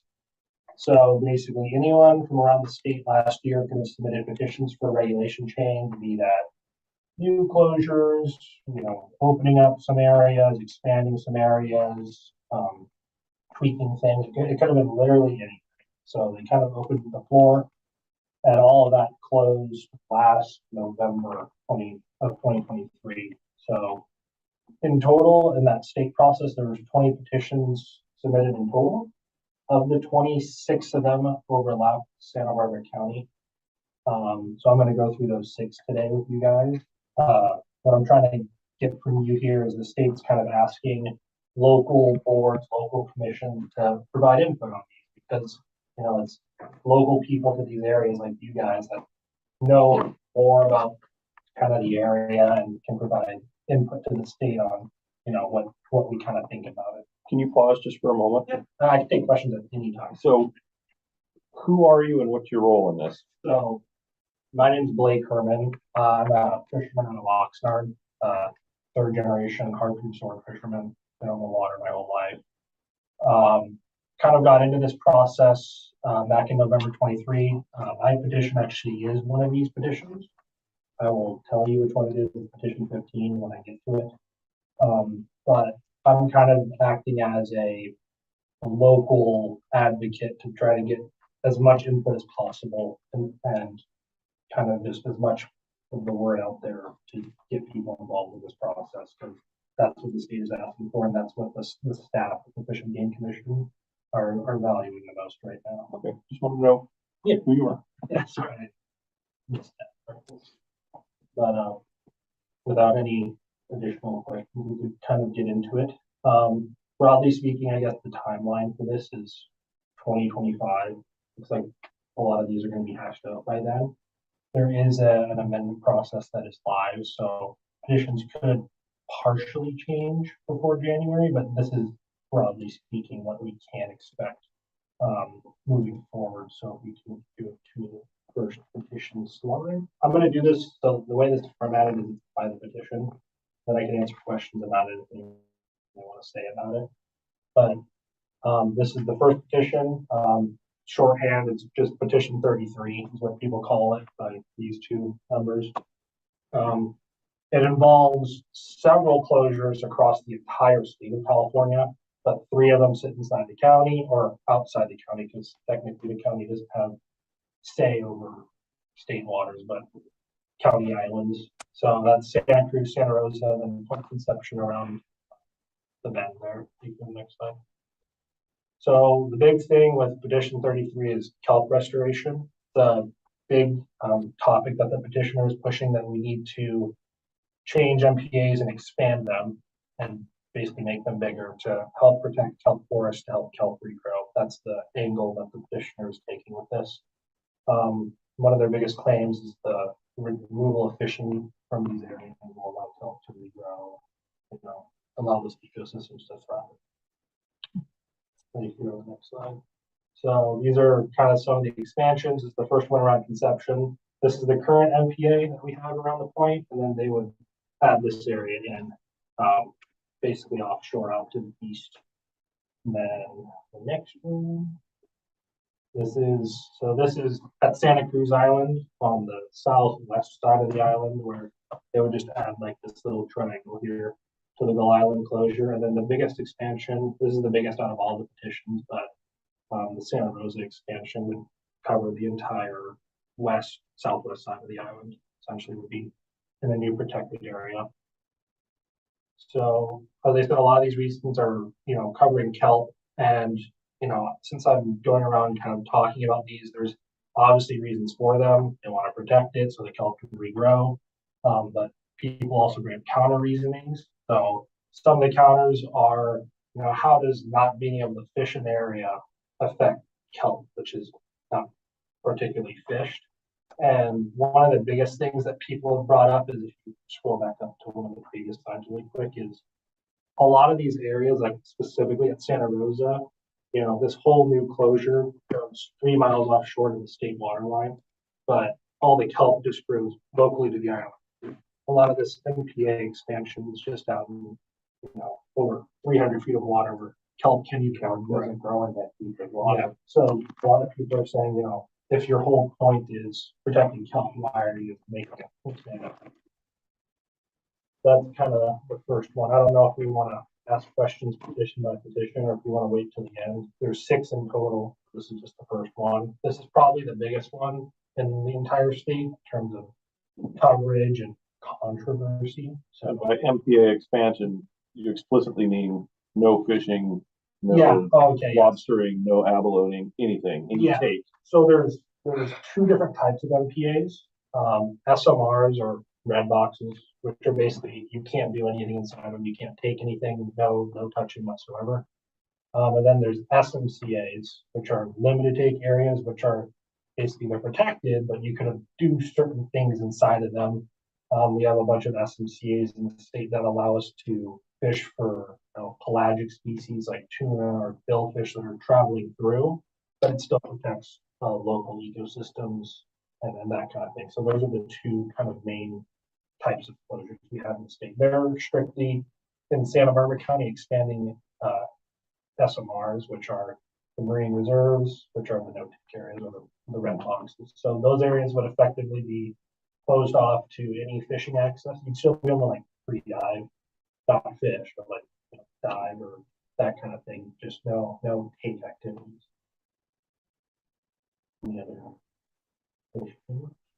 I guess the question I have time again is, what's the basis for their proposals to expand these areas? Do they do a complete analysis? So what's the rationale? Yeah, so the petitions were submitted to the state. So this petition in particular is like 150 pages of satellite images showing like the kelp beds, and this is what we think they'll grow to, and this is what we need. But the most important thing that I could preface going into this is anyone could have submitted petitions. Like I submitted a petition. I'm a fisherman from Oxnard. I'm not, crazy or in the space. So anyone could have submitted for any argument. And this was their argument that the kelp died out during the El Niños of 2016, and we need to close these areas off permanently to help facilitate the kelp. And do you know who asked for these expansions? Yeah, so this specific petition was submitted by Environment California for NGL, environmental NGL conglomerate. They work with several other NGOs at the state level. They're very active at the commission and that kind of thing, but they're one of them. Has anyone, anything in the request talk about water quality as being a problem as opposed to human access? So that's one of the big things that like opponents are bringing up is kelp is water quality, water temperature, swell, and that kind of thing, not fishing related. But their specific petition doesn't cover that. They do tackle third party, like not part of this, but they do tackle water quality things part of their broader organization. That's really all I know about this one. No, nothing that addresses water quality. This is strictly marine regulation, basically fishing regulation. Well, all of these petitions are concerned. So there really might not be finding the underlying problem of the kelp depletion in a sense. I mean, because if you go back to 83 when we had that first really severe that's what a series of severe storms, the warm water people want help it up and down. So they're only going back to 2016. Well, yeah, I mean, this is the first year we've had a good cold water year. We're seeing kelp bounce back pretty good. So yeah, that's anyone could have submitted them. This is their reasoning. It exists. It's up for consideration, and it's one that you could choose to comment on. So the CEFW commission is saying when they consider each of these petitions and decide to approve them or not. So each one of these petitions was submitted, and basically each action is split up into essentially yes or no. So they'll be like, okay, petition 33, they want to expand the island. Do we think we should accept that? Yes or no? And then they'll say, do we want to do roads? Yes or no? It's not, do we accept the whole thing or not? I'm going to take it even more piecewise, individual. And these appear to all be expansion. So do they ever go the other way? So Do they ever take? this No. petition, No. this petition is only expanding. So That's nice. So out of the 20, 16 of them are expanding or tweaking things for more protections. 4 of them, mine included, are reducing protections. Although I argue that mine isn't necessarily reducing protections in a technical manner. But yeah, as a grand scheme, I believe out of the 20, 16 were increasing, 4 were decreasing, and 18 were submitted by environmental NGOs, whereas 2 were submitted by individual. Myself and someone out from California submitted. And eventually what you want from us.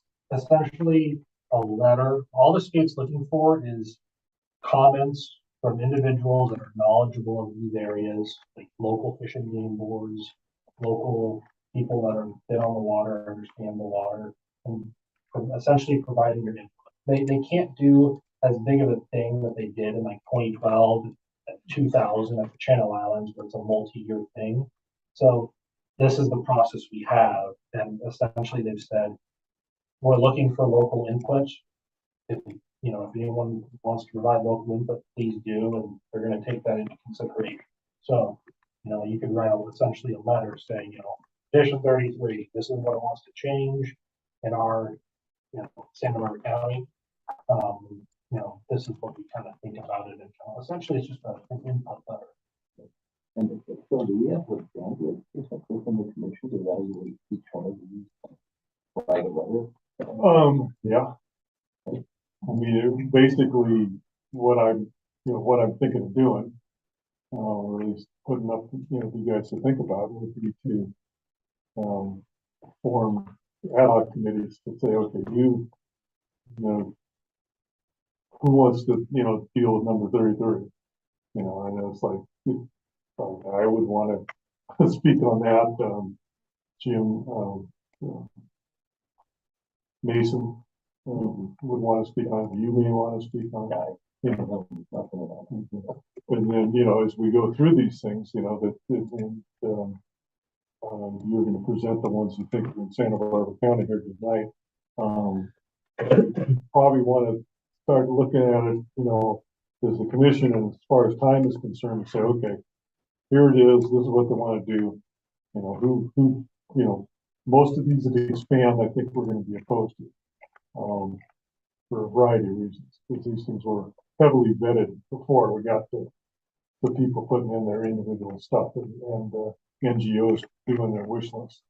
So they're not likely to be we're not likely to see any expansion here that we're going to want. The one that Blake is interested in is, it's an area called I'll get to it. yeah, okay. Well, I'll let you do your own spiel, but Yeah, but anyway, let's move along with these, because we're going to have to go back in and study each one to do the left. Yeah. So That's the first one. That's 33. If you have questions. So the next one's number 29, specifically around Carpinteria. So it wants to create a new closure at Carpinteria. You can see this is the new one. This is what currently exists there. Nothing there. This was considered back during 2012 and they didn't go with it. So this NGO is bringing it back, saying we need it. we specifically covered all that during the 2012. Yes, because it was, and if I remember right, it was almost like a land grab for the last minute. So the concession was you could take Naples. Yeah, it was a trade-off. It was a trade-off. Yeah, it's already been traded on. Yeah. So Yeah. But essentially Double dip. they're asking, you go next time. Aren't they asking because they're trying to propose that as a sanctuary for migratory species? Well, yeah, so it was considered in 2012, they didn't go with it back in 2012. And then in 2020, someone made another one that only protected like this little cove here. And they denied that one too. So now 4 years later, they're back again asking for this area. And, you can go to the next slide.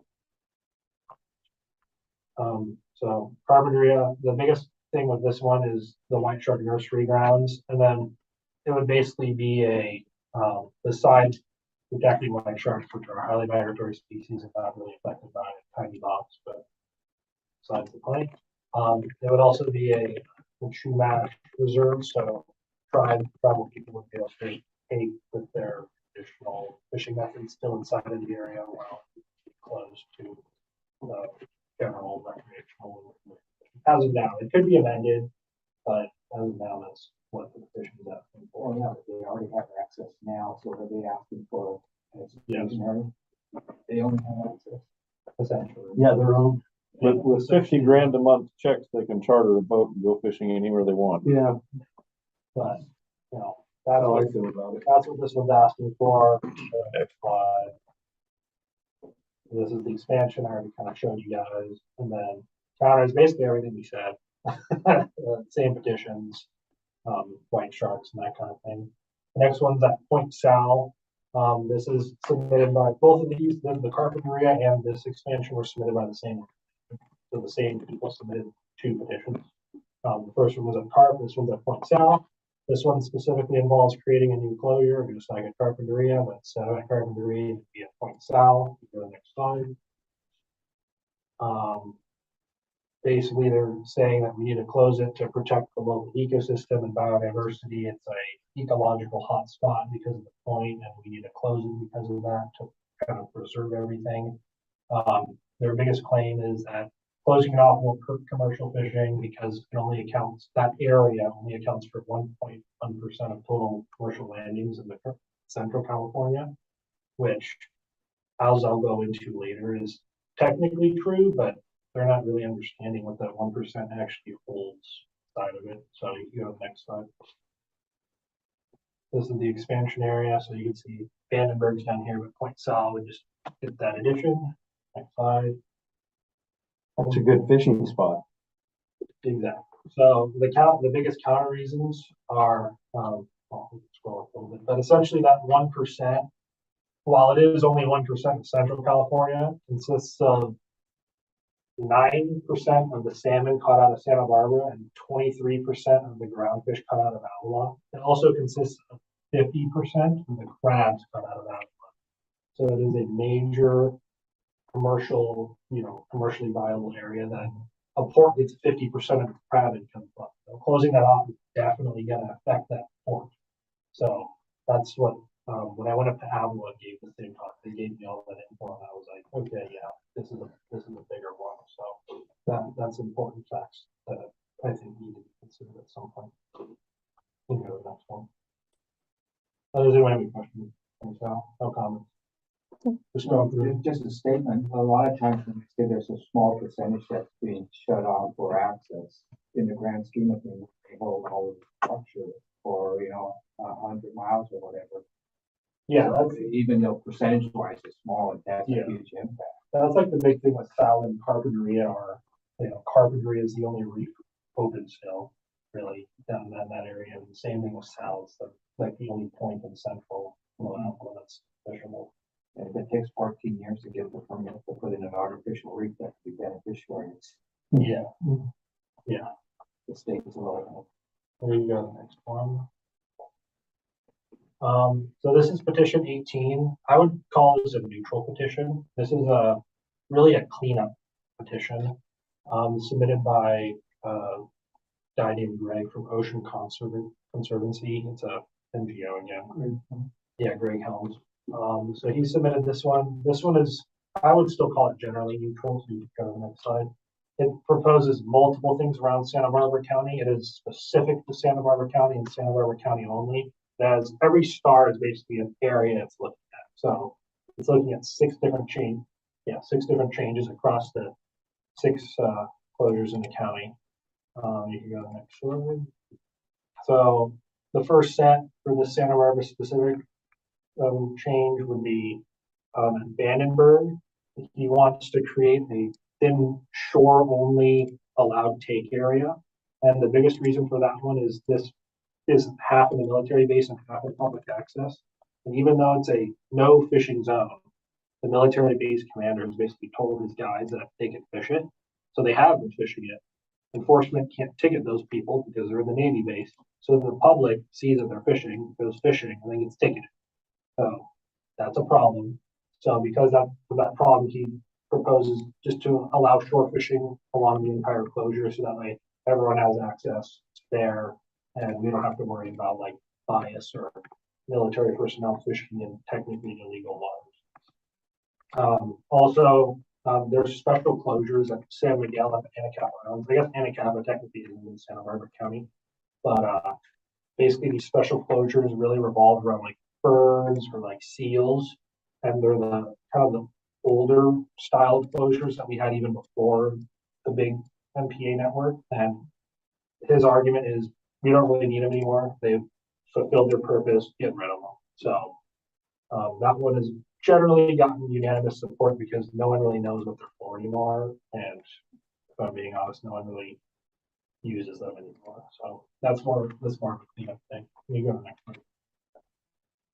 And then at Campus Point is a SMCA, so it is a limited take area, but it is limited take in terms of the research availability inside the closure, not in terms of the take. So it's technically a no take area, which is why it's purple, even though it's called an SMCA. You also change the color, nothing with the designation. You also change the color to red so people know that they can't do anything inside of it. And then I can never pronounce this closure, but it's cash, that word. I don't want to be true, but this SMCA wants to clean up some regulatory language and then also some enforcement things at Point Conception. These are very small and frankly, they're relatively needed changes. They just make their cleanup sense mostly for these ones. Here you go. Sorry. Overall counter reasonings for this petition are pretty minimal because it's a cleanup petition. It's not trying to land grab anything. It's just fixing problems that have arisen over the last 10 years that really weren't thought about when these areas were made. Next one. Next slide. Okay, so this is full disclosure. This is my petition. This is petition 15. I'm specifically dealing with closures at or outside of Santa Barbara County. I'm looking at 2 closures outside of Santa Cruz Island, which are Gull Island and the Footprint, and also this one down here at Santa Barbara Island. So I'm looking at these 3 big closures. They're currently no-take areas, so you can't do anything inside of them, even though they're offshore areas. Still can't take anything inside of them. So if you go to the next slide, my petition essentially proposes to change these areas to limited take areas to allow for taking of billfish and tuna, mostly because those species are just passing through versus permanently living inside of them, which are the species that are most benefiting from them. Yes, migratory species traveling through them gets some benefits, but I'm essentially saying that those benefits are minimal enough to justify us being able to take them as they're just passing through during the summer months.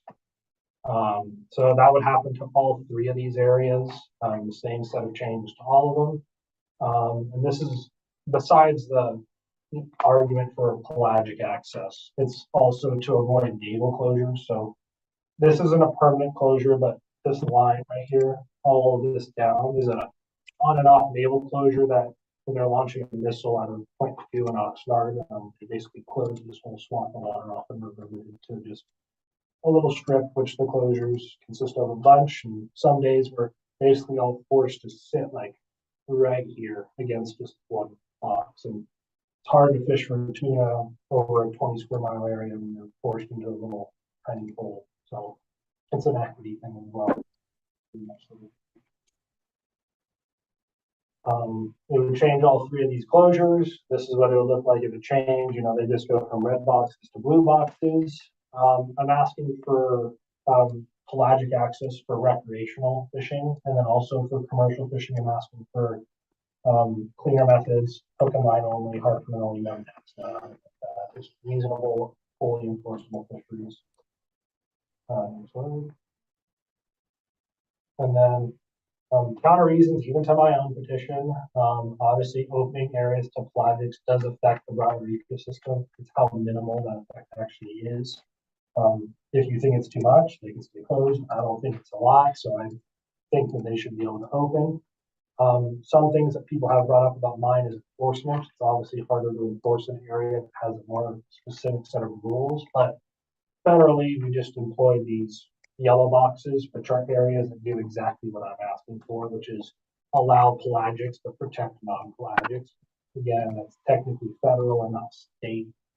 It's still like the state general area that we have. Excellent.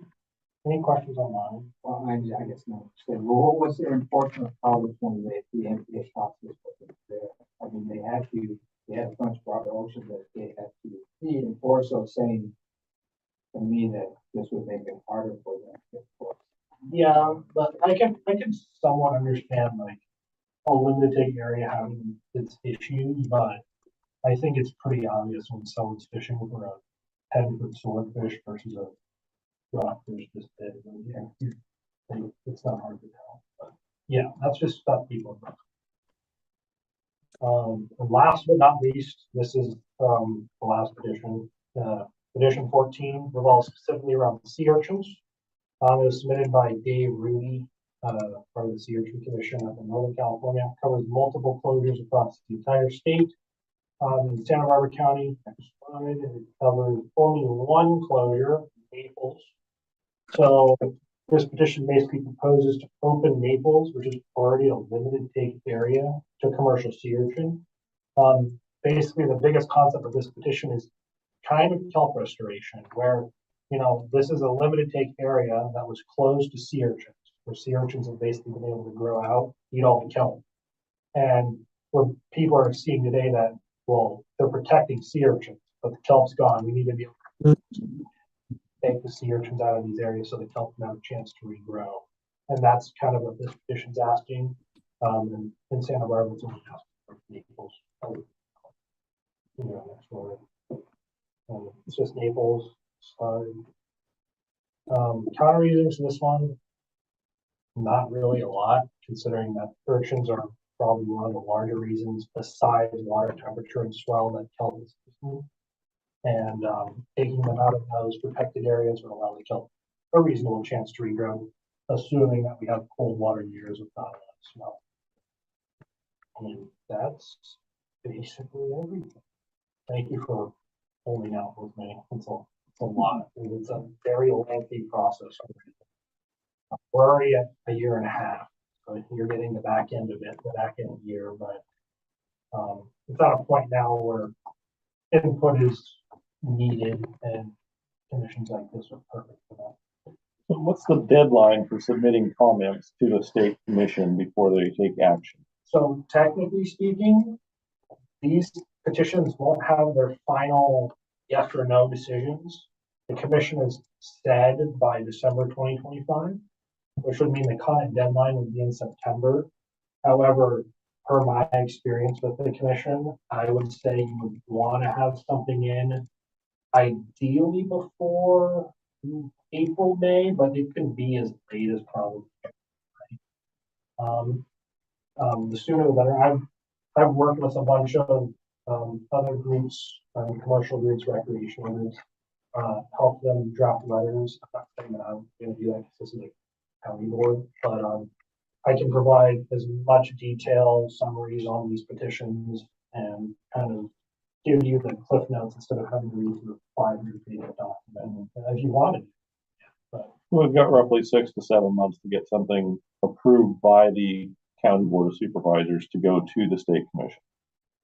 We can do it too. We don't run our letters through the supervisors. We don't. Okay. At some point in time in the past, we did. We try not to. Probably better. Okay. I mean, if we don't have. All right. Yeah. The timeline remains. Yeah. Timeline remains. Yeah. Cases where the sooner the better, but you have it's not like not rigid, right? Most of our letters are collecting information to tell the supervisors when they're, want to ask us questions. I have one question on this if they open it urchins, they're only gonna be taking red urchins most of it, so the purples will still be eaten like hell. So it would be open to reds and purples. Be open to it, but they won't be. Yeah, so there's, in parallel with this, there's technically, primarily, yes, red would take commercially. But there are currently some active EFPs for purples in terms of like other usages besides like eating, like some people are experimenting for Experiment. kind of thing, So but there's no provisions for just, yeah, there is recreational petitioners. There's another petition not in Santa Barbara that's really focusing on urchin culling. Like one of them wants to just open red purples to unlimited. Like you could take as many as you want, no size limit, so guys can just go ahead and kill them all. But that's a separate petition that's not even MPA in general. Petition on like is that. okay, well, thank you for the presentation. Is there, Steve, May I comment? First of all, if you look at that video we showed earlier on the abalone, you don't see any urchins in that video, because the abalone push them off the reach. Yeah, so they go away. That's one thing.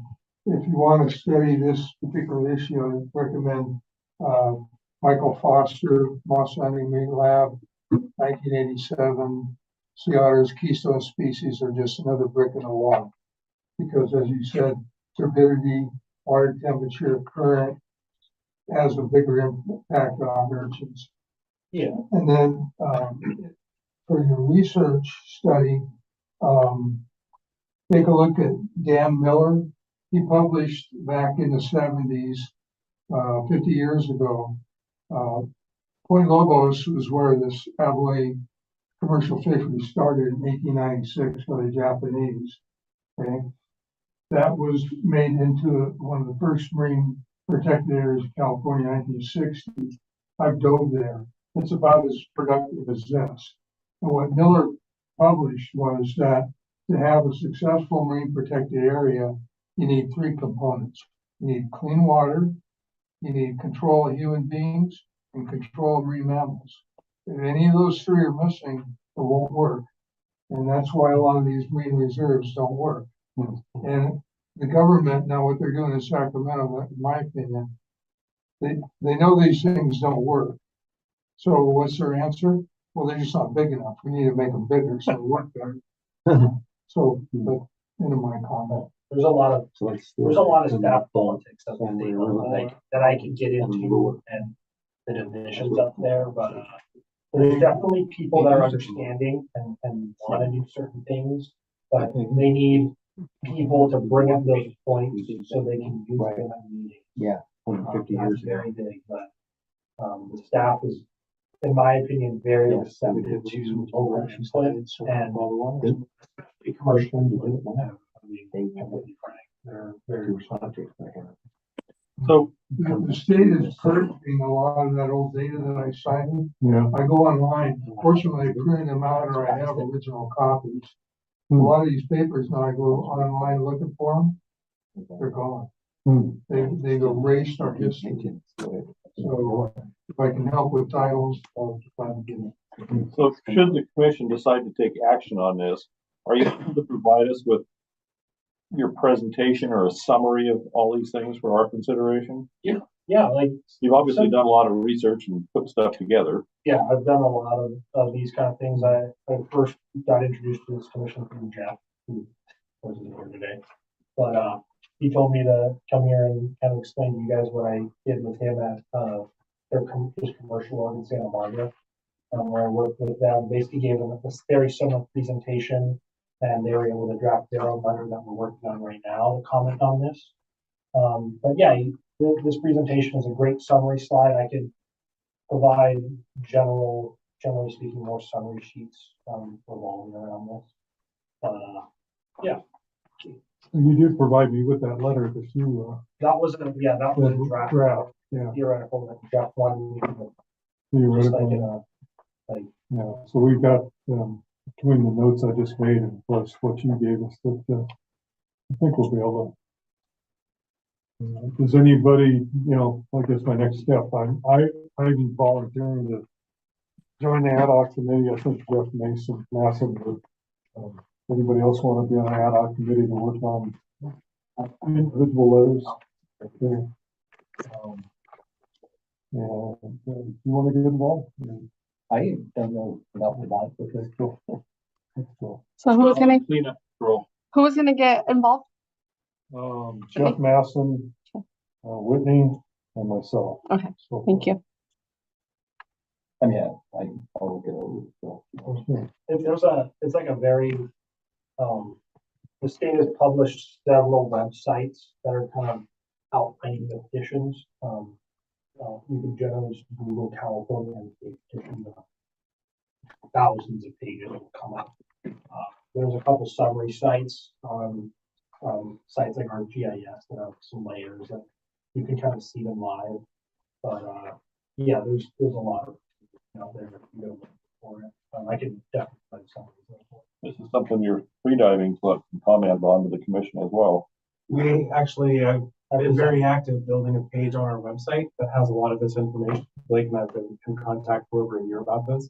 Yeah. One of our club members,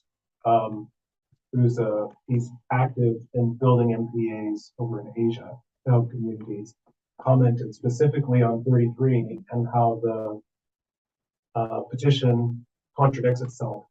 There's a video on our website and a paper that he wrote, Dr. Jason Johns. So yeah, we are trying as much as we can to be very active at the state level. Thanks for your time. Thank you. Okay. So we've gotten a copy of the memorandum of understanding with the cover draft. Take a few minutes to look at that.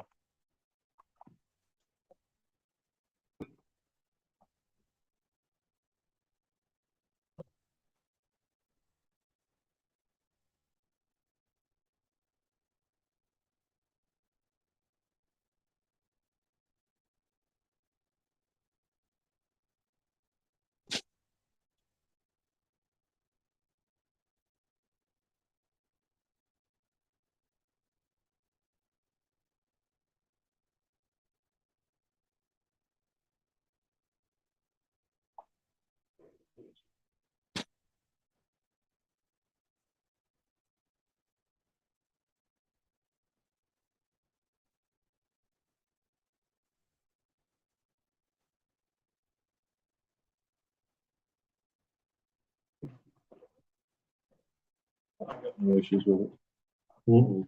Okay, so we'll have a motion for me to sign this as chairman of the commission. I'll make a motion. You move it forward. I'll second it. Okay, all in favor? Aye. Anybody opposed? Okay, so I don't know if she's still around. but- I am. Okay, hi. So Hi. I'm gonna ask Teresa to put this draft on Santa Barbara County Fish and Wildlife Commission stationery, and then I'll sign it for the commission as chairman. And it'll be forwarded to the supervisors. Thank you. Okay. Okay, Teresa? For that purpose? I have it here. So, report of the chair. I've already talked about it a little bit. We've wrote a letter to the council and, or actually it was faxed, which, to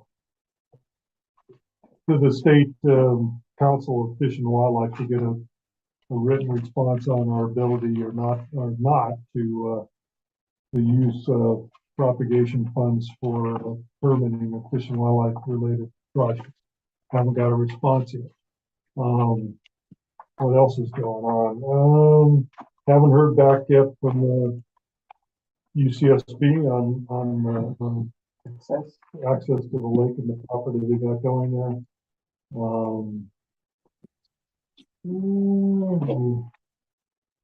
I don't think that there was anything else I have in mind.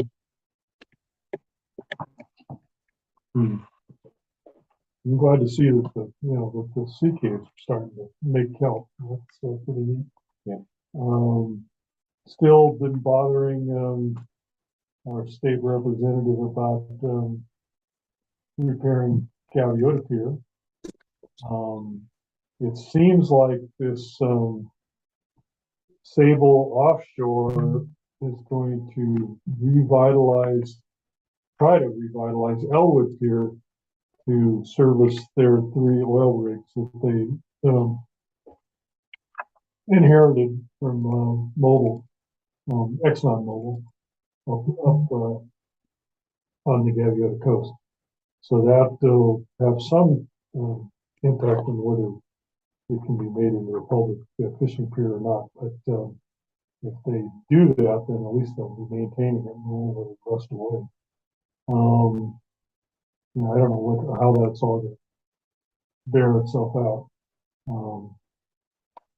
Let's see, petition of the state, we've already report of the chair. Report of the vice chair. Do you have anything you'd like to say? Right, I did talk this over with Phil, and he thought the commission would be interested, but there's a lot of initiatives moving forward dealing with wildlife corridors, new state legislation like room to roam that make sure that counties enshrine wildlife and fish connectivity into their channel plans. It goes on and on, but what I'll do, Phil, is it's late, so let me postpone this to our next meeting. Okay, that's fine. Thank you. Financial status report, Fish and Wildlife Fund.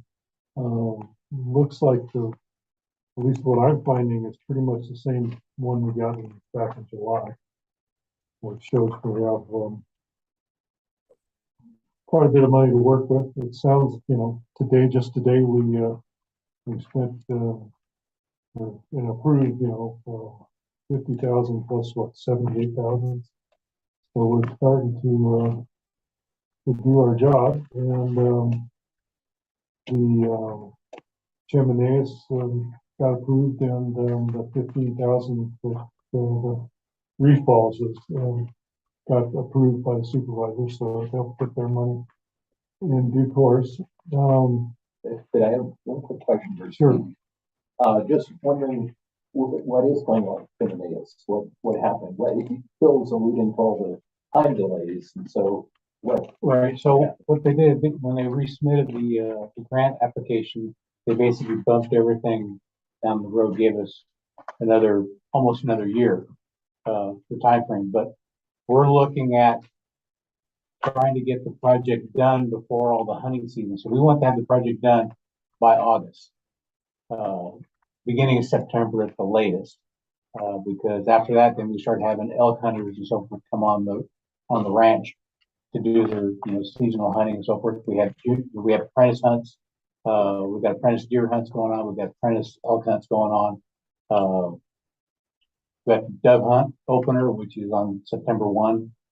So we don't want to have machinery working out there when there's people out there trying to, enjoy the sport. So that's what our goal is.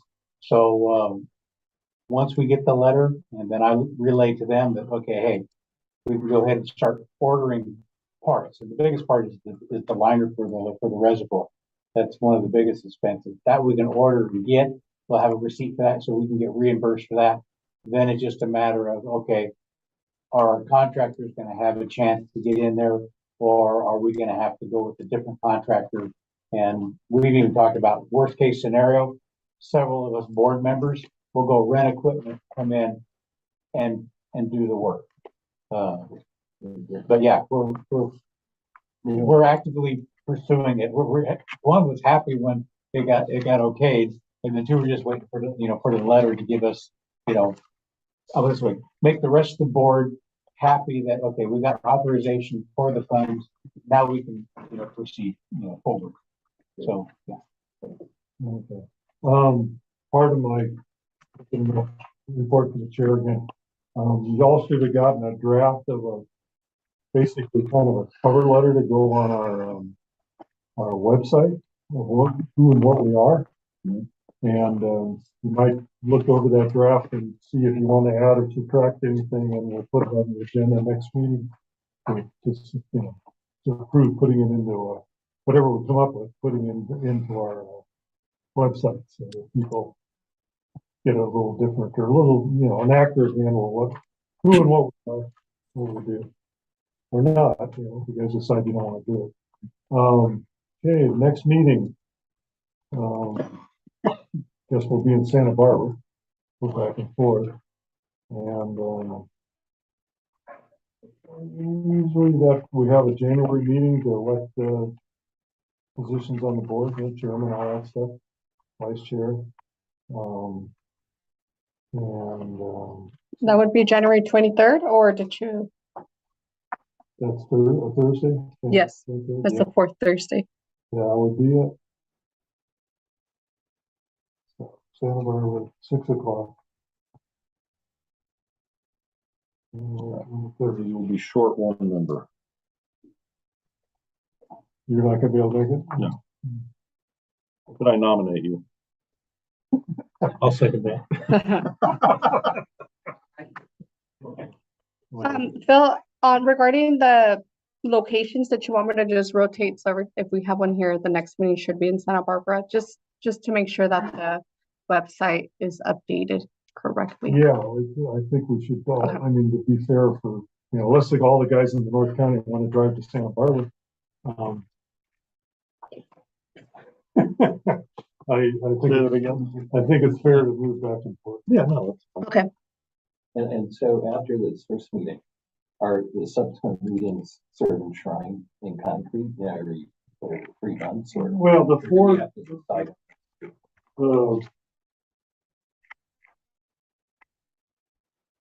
generally speaking, like the January and the first, like, I'm dyslexic as hell, so like January, then like April, then like one of the early part of the summer.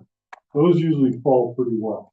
Then we start getting into the hunting seasons, and through the years we've kind of tweaked those. We ask people, okay, it's November, I'm going to hunt Colorado, I'm going to do this. So we tend to tweak those a little bit in October, November, December, to fit that meeting in, so it'll have a core. And then January, we usually just go for it, because, like, statute or whatever, we need to have our elections and go there. So that's kind of how. And as long as we don't have a remodel going on somewhere else, so that threw us out of whack. At one time, we had to have everything up here. Yeah, then the COVID threw things all off. But that's generally how it seems to work out. It's good for planning. Hearing no opposition, I'll call the meeting adjourned. Being adjourned. Thank you, Teresa, very much. And thanks all. Sorry for all the issues. One more comment, breath and fresh air. Thank you so much. I wish we had power though. My days. Yes. Well, appreciate everything you've done through the whole part. Thank you, Frank, for joining us online. It was online, that's fine. Appreciate that one too, Phil. Thanks, everybody. Bang that letter up pretty fast. Well, she was hammering over pretty good. I know, that was pretty fast. It was a good one too. Not yet.